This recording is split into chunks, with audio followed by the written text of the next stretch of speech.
Marine spatial planning doesn't begin on the water. It begins with people, planning, and partnerships. In this episode, we take a look behind the scenes of the Barbados Marine Spatial Plan to see how the foundations were laid, how the teams were laid out, how everything was put in place, and how the research was done with other territories across the world to help tailor Barbados' approach.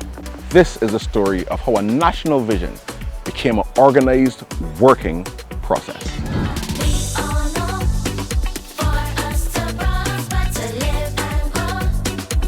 I want to take this opportunity to welcome Dr. Brewster. How are you doing? I'm good, Mikey. I'm good. So the Marine Spatial Plan is a humongous undertaking.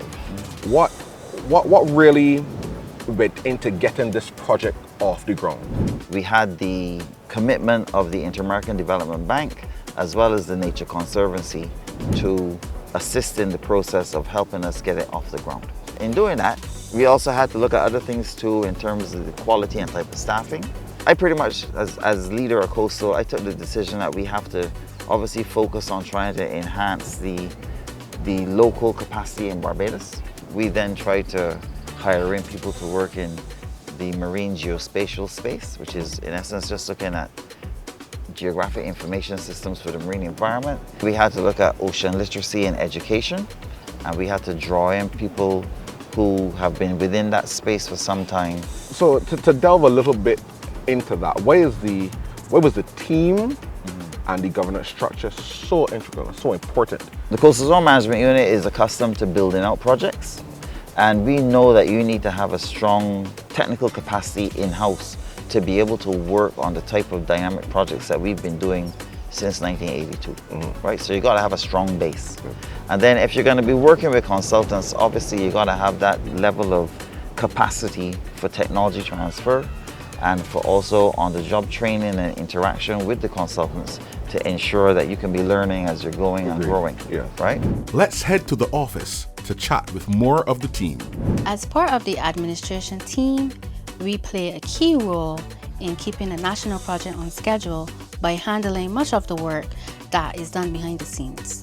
We provide day-to-day administrative and logistical support to the team by coordinating meetings, organizing and preparing documentation, maintaining accurate records, and ensuring that communication flows smoothly between our team members and our stakeholders. When we first started, we didn't have a clue on how we will do the Marine Spatial Plan. While the Coastal Zone Management Unit has been in the business for the last 40-something years in integrated coastal zone management, we never looked at the deep blue. So when we did our research, we realized that Bermuda was actively doing their Marine Spatial Plan, and they were really gone into this process for many years. Nice. So we contacted them, and they welcomed us through the Minister of the Environment and their team. They welcomed us to do a study visit with them.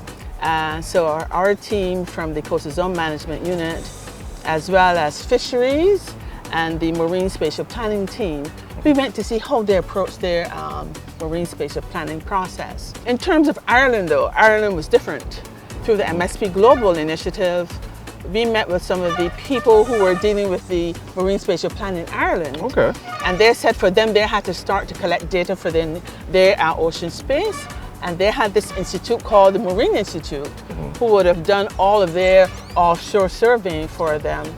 So we decided, hey, let us investigate Ireland to see how they did their offshore surveys, because we also did not have any information on what the sea floor around Barbados looked like. So we contacted the Marine Institute in Ireland, and they welcomed us as well. Okay. So we took a team of experts from Barbados, including Coastal Zone Management Unit, the Ministry of Environment, the Fisheries Division. All of us went up there to see what they did and how they did it. What does it take to, keep a national project like this running to time on an administrative level? Oh wow, I'll tell you, it takes a lot of hard work. In order to keep a national project moving on schedule, you have to bring all of the activities, which then roll up into all of the deliverables together, that you can have a big picture of what is happening. That allows you to track everything that is happening against the timelines to make sure everything is happening as it needs to. If you begin to see a variance, it allows you pre-planning or forward planning, where you can take a look at whatever is going to be out of schedule and do all you need to bring it back into schedule. That, in a nutshell, is how you keep a national project rolling forward. We have timelines to meet this for this agreement. Yeah. So they're cast in stone, so we meet these deadlines. Keeping a national project running on schedule requires attention to detail, flexibility, time management, and some creativity. Because the MSP is ever evolving, plans can change and priorities may need to shift. This is where follow-up becomes especially important, because small things can cause delays if they're overlooked. A huge part of the day-to-day includes collaborating with other government offices and stakeholders. So maintaining clear communication goes a long way towards building those relationships and ensuring that things run smoothly. At the end of the day, having a genuine love for what you're doing and taking pride in your work goes a long way towards the success of the project, especially on days that run longer than a traditional working day. The accounting function for the Barbados Marine Spatial Plan essentially entails supporting the project manager with the overall financial management of the BMSP. As you would imagine, we capture all the financial transactions, making sure that they're accurate, complete, establishing a robust system of internal controls so that when we produce our reports, whether that be month end or at the end of the year, to our various benefactors and stakeholders, that we can provide a high level of assurance. And that also involves conducting audit, monthly statutory year-end audit. We send our monthly reports up the stream. We make sure that everything is in order, because at the end of the day, it's about stewardship and accountability for not just the BMSP, but on a greater scale, the nation of Barbados, because at the end of the day, it's the Barbados Marine Spatial Plan. So we have 2.5 more years to go. So by 2027, we have to be having the finalized plan for Barbados' marine space.